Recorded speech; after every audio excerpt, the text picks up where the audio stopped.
Hi, welcome back to HOA Hell.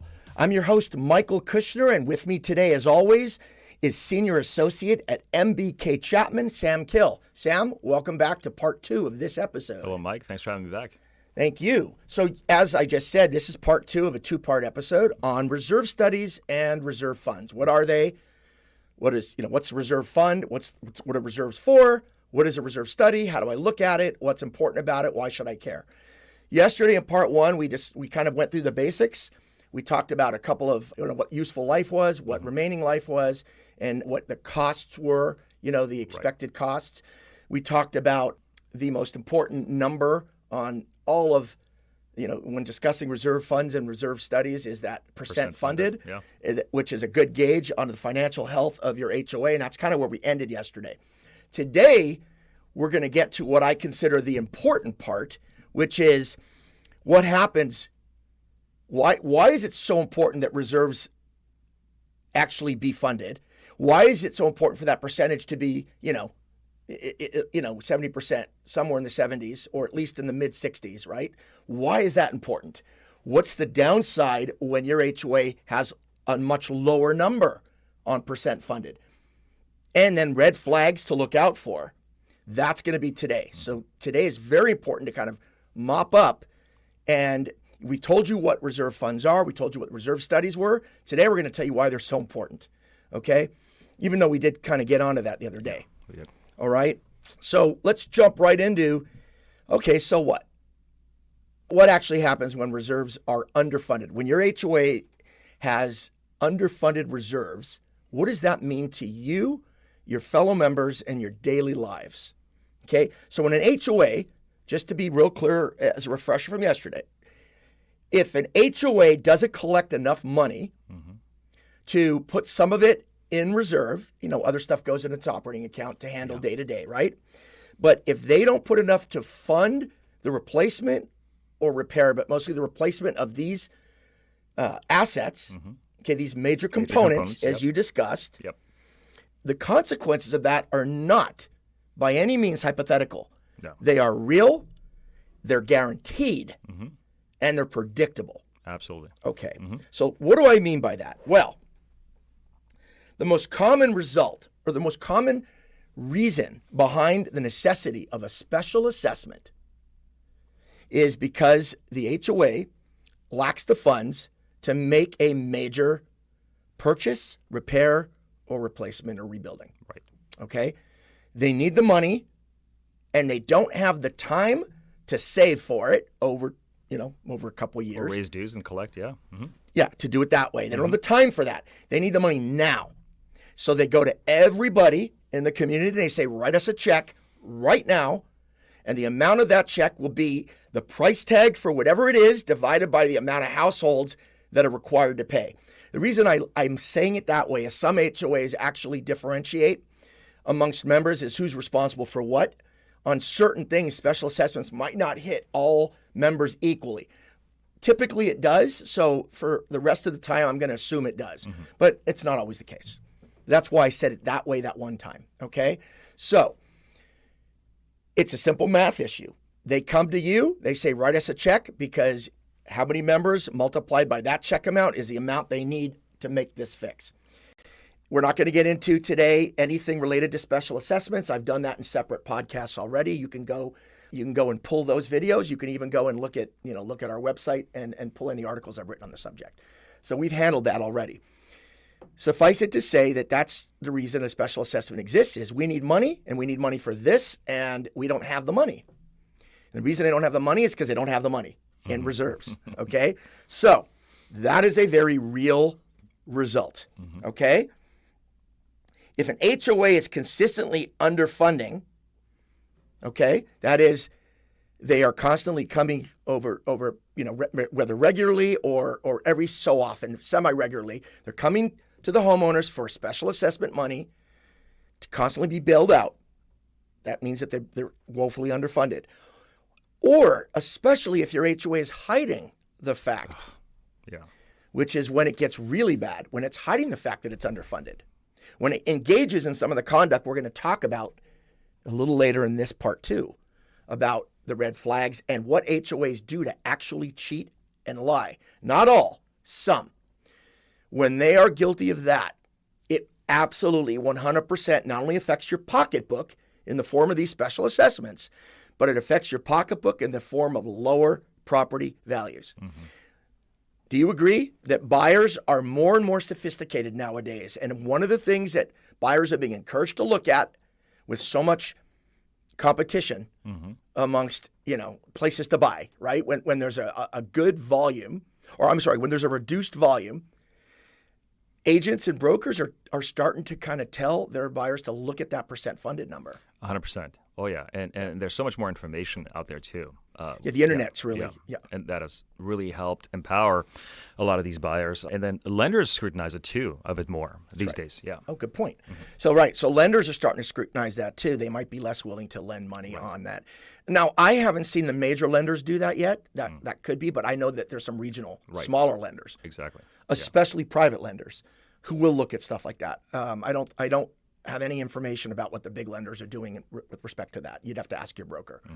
But I do know that it's certainly something that I and people that know me that I've advised on a personal or professional level. It's one of the things I look at if I was ever in the market again for an investment property, in the form of a condominium more so. But I'm looking at that percent funded. Because the last thing I want to do is buy into a property and then start facing special assessments. I don't want to do that. That's a waste of money. So people are looking at that number. It will affect the sellability and the value of your home. Mm-hmm. And if you don't think it will, you're sorely mistaken. Right. Okay? Mm-hmm. So because HOAs are obligated by law under Civil Code 5600, for example, to spend the money they need to spend in order to maintain, repair, and replace the common areas. If they don't have the money to do so, they specially assess, and they specially assess when they don't have the money because they have not reserved for it. And the more underfunded they are, the more they're going to come to you guys for that money, and it's this vicious cycle. Mm-hmm. That's how it affects your life, okay? So the answer is, well, because it matters to you. Right. It costs you money. In many ways, yeah. So that leads to the next big issue. And this is the part that human creativity and imagination comes into play. Because there are so many ways that you can manipulate this data. And especially a dishonest or knowledgeable dishonest board member can really wreak havoc, okay? And so I'd like to talk about some of the more common ways that we see in California with HOAs who mess around and manipulate reserve data for their own gain. Not personal gain as in that individual director's, going to get any money or kickbacks out of this. We're not talking about that today. We're talking about for their own popularity, let's say, okay, desire to hold that office, whatever it is, or ignorance. I mean, I don't know what motivations are here, but this manipulation of reserve data occurs, and I'm going to give you some of the more common things that we see, okay? So let me give you example number one, and then I'm going to tie it to a case I had about 10, 12 years ago maybe, a really, really big case in South Orange County. So let's say you have a major component like a cantilevered balcony, okay? Cantilevered balconies are in bad shape, and fixing each one's going to cost six figures, $100,000. Mm-hmm. That's probably low, but I don't know. I'm not a builder, so maybe it isn't low. But let's just say $100,000, okay? And let's say there's, you're in a complex with 200 units, and all of them have balconies, and most of them are in bad shape, okay? Now, if your HOA is doing things properly, those balconies are listed as assets on that reserve study because they are major components that have useful lives, and that when those useful lives are over and the remaining life is down to zero, they have to be repaired, they really replaced or rebuilt or whatever it is you do to bring it back to new, right? So that you can start over again. Yeah. Whatever that useful life is for that particular thing. In this case, we're talking about these cantilever balconies, okay? So if your HOA is doing things right, those are assets or components that are listed on the reserve study. Well, a great way especially if an HOA has not been setting aside money sufficient to, at the end of the useful life of those balconies, to replace them. A great way to manipulate that percent funded is to just simply defund, delist the balconies. Literally, even if you just do it for 1 year. Literally, last year they appeared, and this year they don't. They're just not on the reserve study. Okay? Or let's say 3 years later, when you do the new reserve study, they're just gone. That's massive, huge. Depending on how many balconies we're talking, that could be a major matzo ball. Okay? But that really affects the numbers. I mean, think about it. You're basically pretending that nobody has a balcony. It doesn't exist. Oh. And how do they do that? We'll get to that in a second. There's two ways. You can literally delist it entirely, or you can say, oh, we're going to put that into the general fund. Right. We're gonna cover that with our operational expenses. Yeah. And so therefore we don't have to reserve for it. It completely, they know that that's bogus. They know they're not going to do that. They know they don't have the money for it. But it's a great way to artificially increase that percent funded number. Okay? That is one of the biggest ways that an HOA will intentionally manipulate reserve data. Now, we talked yesterday.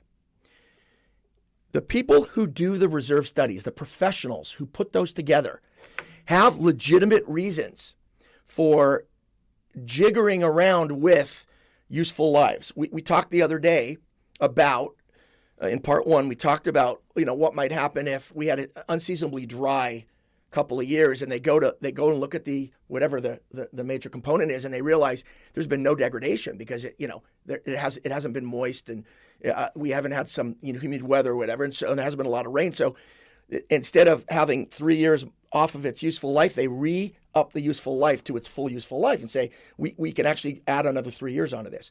That's kosher. That's okay if it's done by a professional for the right reasons based on their professional opinion, following a eye on the issue themselves, right? It's a different scenario entirely when it's done by the board, who is not qualified under any circumstances to ever do that. Unfortunately, some of these reserve study people allow boards to bully or manipulate them because they want the business, and that's when they get taken over, and that's the problem. If it's the reserve study people doing it because it's the right thing to do based on their inspection, that's okay. If it's because of pressure from the board, or even worse, orders from the board that they actually follow, instead of saying we're not going to do that, it's our name on this report, we're not going to do that. If they aren't strong enough to resist that sort of pressure, and that board, the board leading the way, usually it's one or more directors doing that, then that's when we get into this situation where just delist them. Okay? That is, in my opinion, complete 100% fraud. It's dishonest.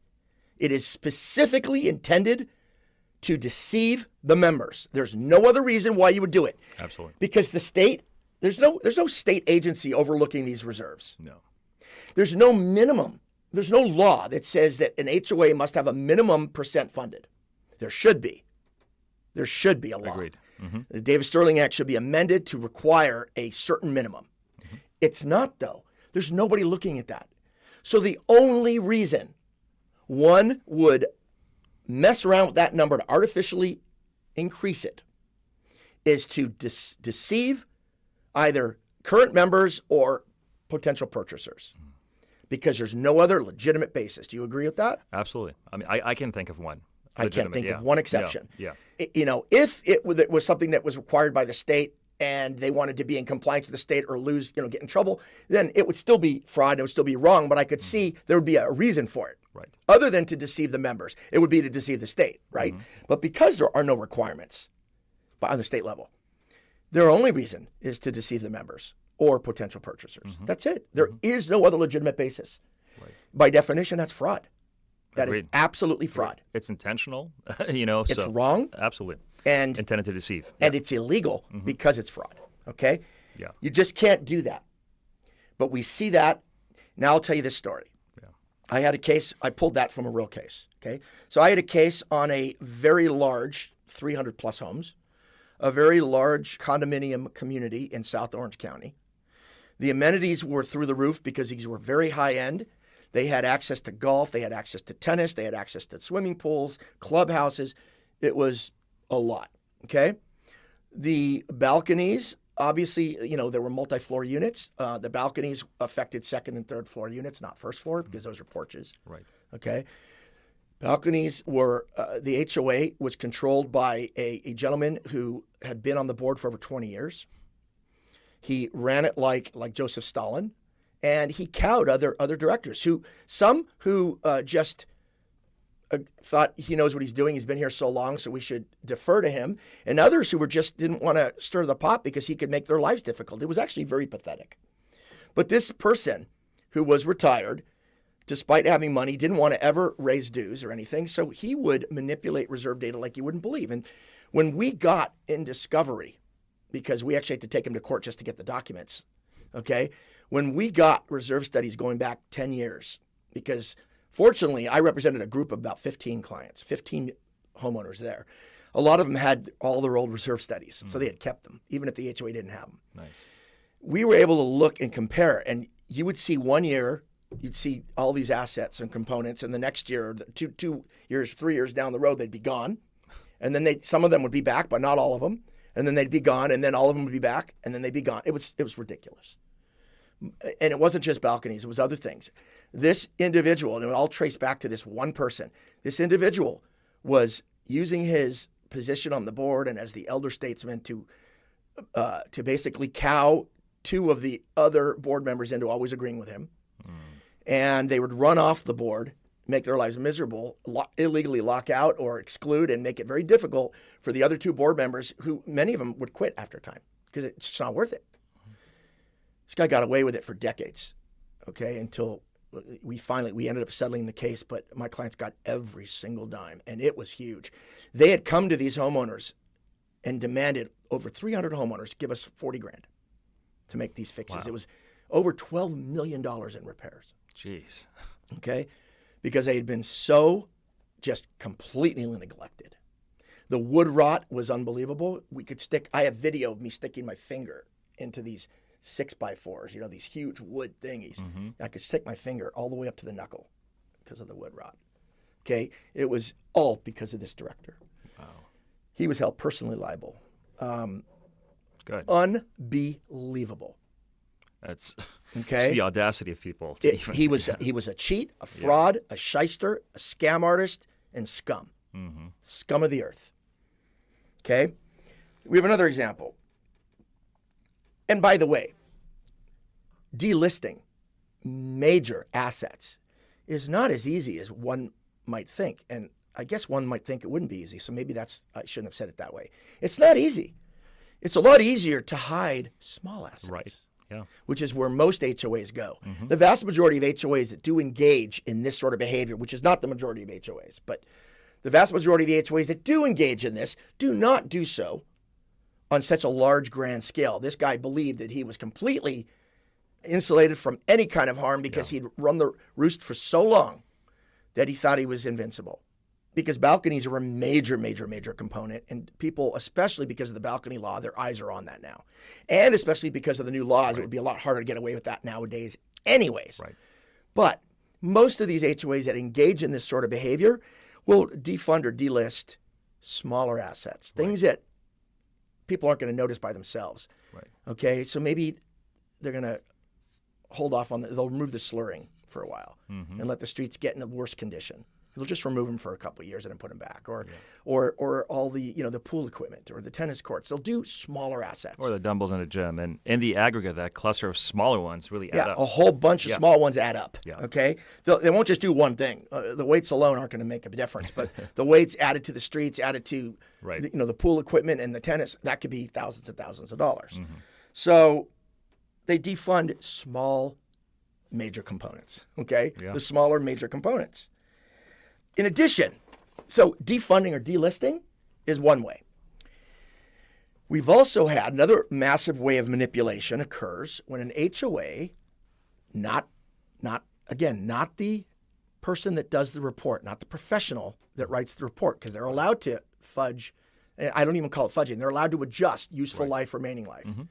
It's when the directors, either directly or indirectly, decide to, hey, we have a 30-year thing, right? And we're on year 20.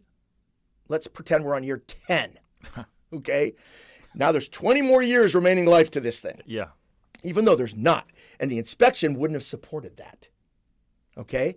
So what they do is they manipulate useful and remaining lives of certain components with no other reason than to manipulate that percent funded. Right.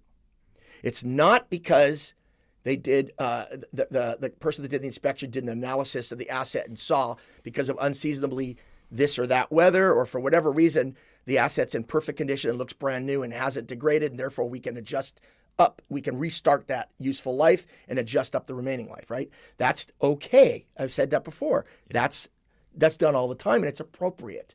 It is not appropriate when a board member does it. Board members are lay people. They are not trained. I don't care if they've been on the board for 20 or 30 years. They don't have the requisite knowledge.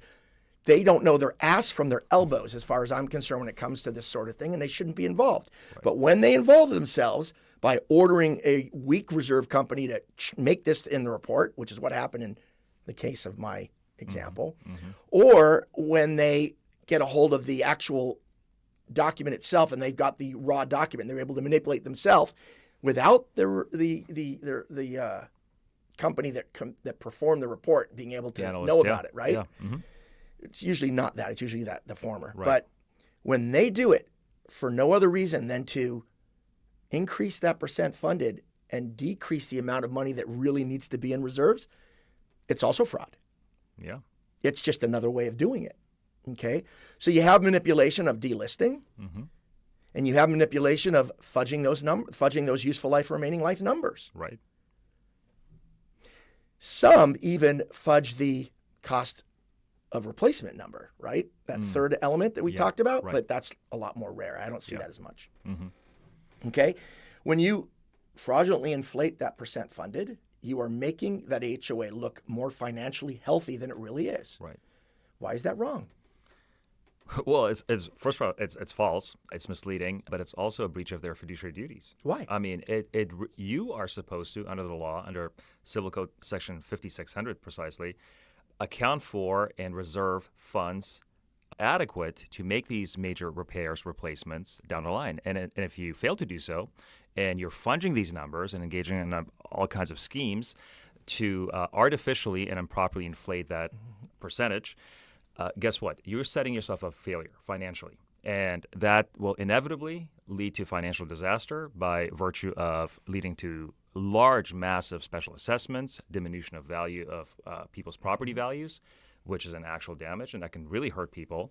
And really, real money. I mean, really hurt their marketability too. I mean, some people may even have trouble selling their properties. Well, especially, I hope you've never been in a situation where you were just about to put your house on the market because you needed to leave. You needed to, your parents are sick and you need to move out of state to go take care of them, or whatever it is. Or let people leave California, they leave. And all of a sudden there's this huge special assessment. Good luck selling your property for anywhere near its fair market value. Let me tell you why, okay? Let's say there was a special assessment of $10,000 per unit. I'm just making that up. Whatever it is, $10,000 per household, okay? You pay it, great. Or you lower your price by $10,000 and so you're giving the buyer, potential buyer, the money. The potential buyer is going to want a bigger discount on that house than the $10,000 because the special assessment is signaling something to that person, which is, well, now it's $10,000. Yeah. But why do we have a special assessment here? What's to stop the next one next year or in 6 months or in 2 years? It tells everybody that this HOA, at least in this case, wasn't able to manage its affairs properly. Absent an act of God, like an earthquake happens or a tree falls or a roof, that's explainable. Hey, we had a bolt of lightning hit this huge eucalyptus tree. It fell through, smacked through the roof. Thank God nobody got hurt, but it's $200,000 repair. And so we had to do a special assessment of $5,000 a piece. No problem. Okay? No buyer's going to say, well, that means bad management. No, they know it's an act of God. The tree came down. It doesn't always happen. Yeah. No. Okay?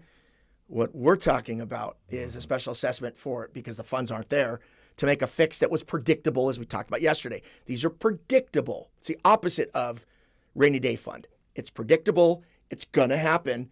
And it can even tell you when it's going to happen. Typically, that's what that useful life is for. And yet, they need a special assessment because they can't make the repairs because they don't have the money.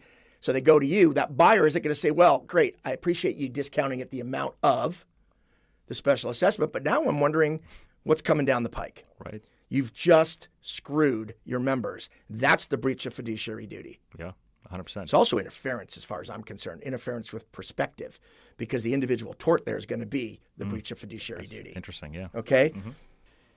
Another consequence, I guess, is by defunding or delisting or manipulating useful lives of these major components, is that you mask over, and you said this a second ago, you mask over the fact that time keeps ticking. Yeah. And those useful life numbers are, we talked yesterday about how they're relatively scientifically, come about, right? Right, yeah. So as that clock keeps ticking and that countdown to remaining life keeps getting lower and lower year by year, that asset, whether it's defunded or delisted or not, still has to be replaced or repaired, right? At the appropriate time. Right. And when that time comes, there'll be a massive special assessment. So you're masking potential liabilities. Right. You're pretending they don't exist because you're not calculating for them. That's the problem here. Yeah. That's the fraud. Mm-hmm. So why would a board member, other than your quintessential evil person who does it just to be evil, why would they do this?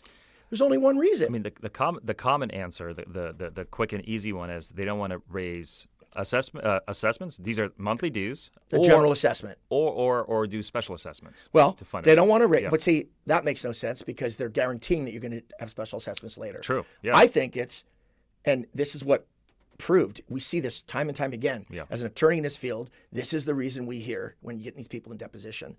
We were trying to keep dues low. We're trying to keep dues low. Dues are high. Dues are high. Everybody's always complaining about our raising dues. We're trying to keep it low. Great. But not at the expense of the major components. Right. The law requires these people. He gave you the site 5600. The law requires them to maintain, repair, replace these major components. Yeah. So if you are making it impossible to do that, then absent a special assessment, you are breaching your fiduciary duty. That is not, nobody wants to pay more in dues, but they'd rather pay more in dues than pay a lot more in emergency special assessments later. Right.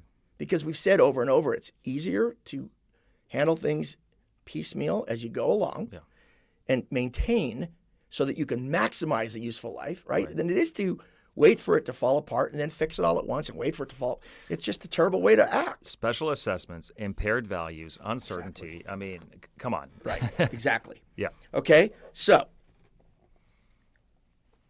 what can you do? As a homeowner, what can you do to spot red flags? What red flags are there for you to spot? Okay, I'm going to give you several.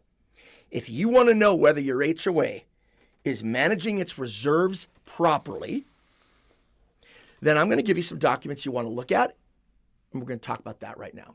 And these documents will give you, or will point out some red flags, okay? So, number one, you want to take a look at the two most recent reserve studies. Not the reserve summaries that come every year, the reserve studies. I'd like to look at two of them, okay? Hopefully, the HOA still will have one of them. I hope they have the other, but if they don't, get it from another homeowner if you can. Okay? Every 3 years, they're required to be updated, so they should at least have one. Okay? And take a look at them and compare.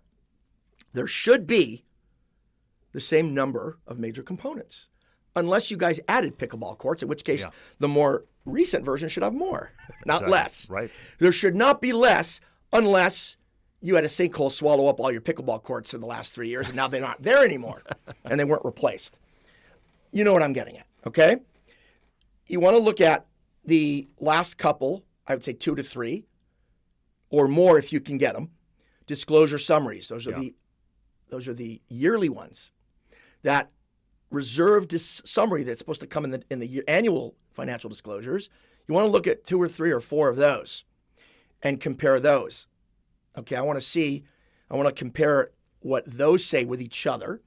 And I want to compare those to the full studies that they are referencing. So if a full reserve study was done 2 years ago, and then last year I got a summary, I want to compare that summary to that prior reserve study because those are going to be talking about the same animal. Right. And those annual reports will give you that important number that we talked about. Both will. Percent funded. And if you see a major skew in that, major shift, if you have a percent Yeah. funded of 58%, okay, in the big reserve study, and then the next year's summary lists you at 75%, either there was a massive special assessment that took care of everything, and that's why, in which case that would be, it's a red flag, but it's addressed. Right. You've now handled the red flag, and it's no longer a red flag. Right. Or there's some shenanigans going on. They defunded one, and that inflates that percentage. Of course it does. Yeah. Okay? You want to look at the current reserve fund balance and the percent funded figure. It's the balance and the percent funded, and make sure that they equal each other in terms of money. It's a math equation, and they should equal each other. Yeah. Okay? Mm-hmm. You want to look at the projected contributions for the HOA plans to make over the next year. That's all part of those disclosures in the budget and for the reserve summary. What contributions are being made? Look at the math in your head and determine, okay, we have X amount of time remaining life on this asset, and they're funding this much. If I extrapolate over the remaining life, is that going to equal the amount? Plus what we already have, is it going to equal the amount? Because that reserve study will show you what's already in reserve for that component and then how much they are budgeting for this year to reserve. So if you take that amount that's already there and you extrapolate, okay, let's assume this year they're putting X amount, multiply that by the remaining life and see if together plus the number back here equals a total replacement value. Okay? If it does, you're good. Mm-hmm. If it doesn't, then you know that you're under by a certain percent. Yeah. That percent you're under should match the percent funded if they're being consistent. Of course, it could be that one asset that they're cheating on and then the rest they're being honest. But again, those differences are the red flag. If the reserve summary doesn't line up neatly with the last full reserve study, then it requires further looking. If you're not equipped to look at these things, then get somebody that is, because there are a lot of people out there that it's very easy for them to look at these kind of numbers. Okay? Don't let that document cow you. It is less complicated than it looks from the surface. The columns are usually very well marked, and they're usually self-explanatory. Okay? But you can always get somebody in your community to help you. There's always going to be people that oh, yeah, I understand these. These are no problem. Find one. You will find one. Okay? If you don't want to pay anybody. Okay? Now, giving you some of the documents I want you to grab. Okay? Now ask yourself some key questions. First of all, is the reserve study recent? That is my HOA complied? Right. If you can't find if you ask for the most recent reserve study and it's 4-5 years ago, it's a red flag. You know right off the bat that your HOA has violated the law. Didn't comply with a 3-year rule. Yeah. 3-year rule. Mm-hmm. So you know for a fact the absence of that more recent reserve study is a red flag by itself without even looking at the document. Mm-hmm. So you say, I need the most recent reserve study, and it's dated 4 years ago. That's a problem right there. Mm-hmm. Because no matter where you go, it should never be more than 3 years ago. Agreed. And we're doing one now. Mm-hmm. That's what it should be, because 3 years is 3 years. Yeah. That's number one. And then ask yourself, are all the major components listed? So you've done a comparison. You've looked at this reserve study and the last one, and they have the same number of major components. But that's not the end of the analysis. The analysis is, okay, that's great. Now, is that everything? Just look through and see if you can see anything missing. If it's a tiny little thing, big deal. Okay? But if you start to notice a pattern, then yeah. If you have got, some communities have 3, 4, 5 swimming pools, right? Yeah.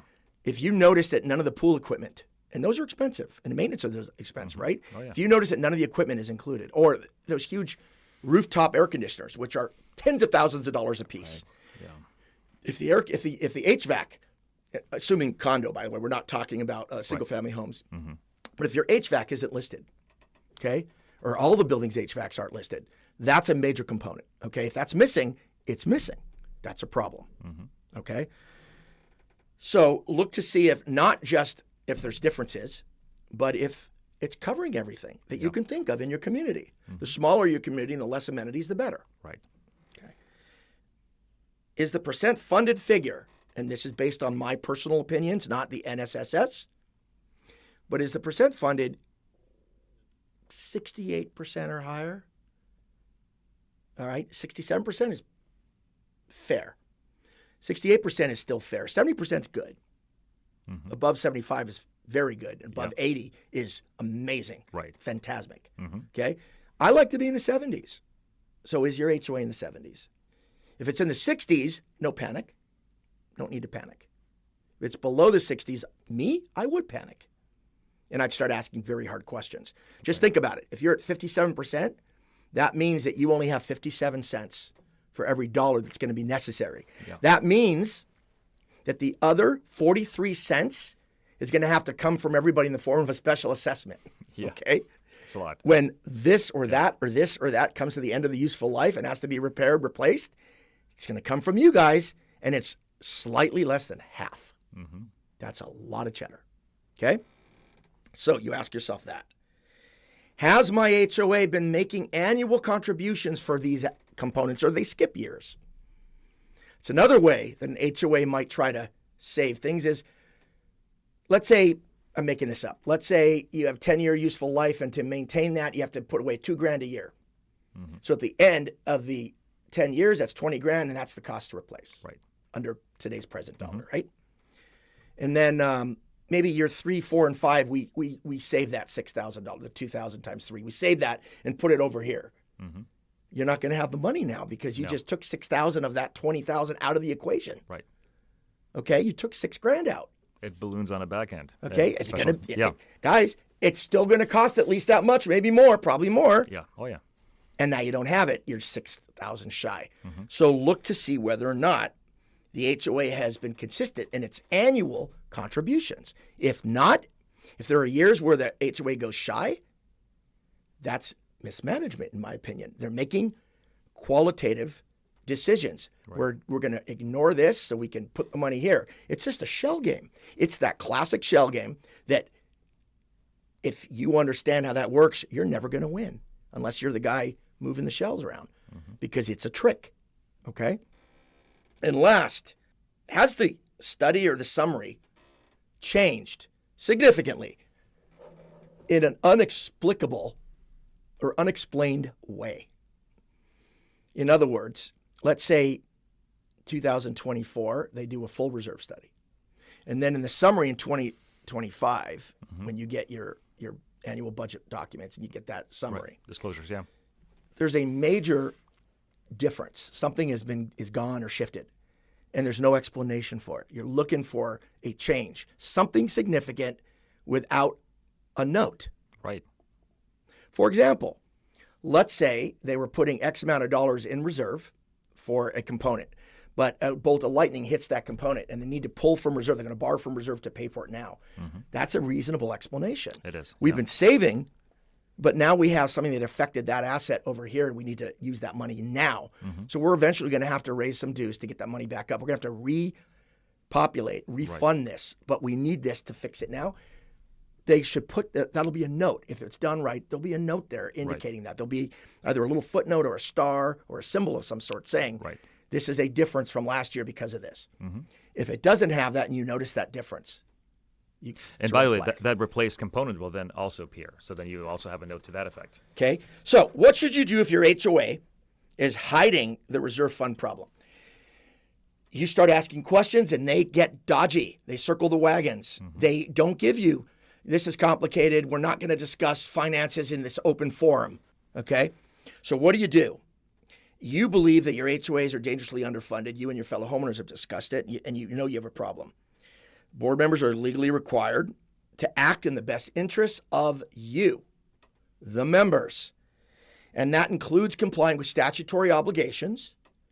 It includes obeying that fiduciary duty of care and loyalty, which is violated when you intentionally manipulate, cheat, lie, and steal. 100%. Okay? Mm-hmm. And giving accurate reporting of financial information is also required. What do you think all those annual disclosures are for? They're not for just for giggles. Right. They're there for a reason. Mm-hmm. And they're supposed to be honest disclosures. It doesn't say annual honest disclosures, but that's implied. Okay? So, which is why it's so important to monitor these reserve disclosures. Oh, yeah. Okay? But if you have an HOA that you suspect is being dodgy, okay, then put the questions that you have in writing. Questions are not always, and certainly not at the beginning, a challenge to somebody's honesty or integrity. No. They're questions about, I don't have this information and I'm missing something. I don't understand how this happened. Can you please fill me in? It's when they get dodgy that suspicion is raised. And that's when, now I am challenging your honesty and credibility, okay? Right. Ask the tough questions in writing. Send an email. Talk to your neighbors. Send out emails to all the members. You're entitled to those email addresses, except for the very few, statistically very few that opt out. You are entitled to that information. Get a list of all the emails and the names and addresses of all your fellow members and write to them.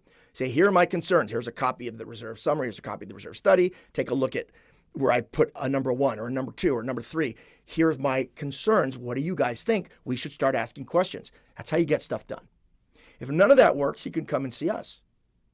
Okay? Yeah. Your HOA has to answer your questions. Your HOA cannot hide behind some sort of us versus them attitude. No, this is your money. These are your assets. They are just fiduciary stewards. Sitting on the board does not render that stuff theirs. It just, they are your representatives, but they owe you a duty of honesty and loyalty. And if they aren't doing it, force them to do it. Okay? Oh, yeah. But that's how you force your HOA. You prepare the field by getting it in writing. Put it all out there. Here are my concerns. And now I'm doubly concerned because when I asked you innocently about this, instead of just giving me a straight answer, you started to play games with me. And don't let them rewrite the narrative. Oh, we're not playing games. People are asking, we don't have time. No. If you don't have time to be on the board, then get off the board. It's that simple. Fair, yeah. Okay? Mm-hmm. Is there anything on that end you need to add? No, that was good. That's pretty comprehensive, yeah. Well, I think we've covered it. I think we've gone to great lengths to kind of demystify what reserve studies are and reserve funds are and what reserve funds are for. Mm-hmm. And you guys are now armed with information you need to look out for red flags, to determine the relative financial health of your HOA, and determine whether or not you want to get more involved or get your neighbors more involved. If you like this episode or you found it helpful, please hit the like button and be sure to subscribe to the channel if you haven't already done so. HOA Hell. If you'd like to leave a comment or ask us a question about this episode or any other episode, we'd love to hear from you. And until next time, have a wonderful day.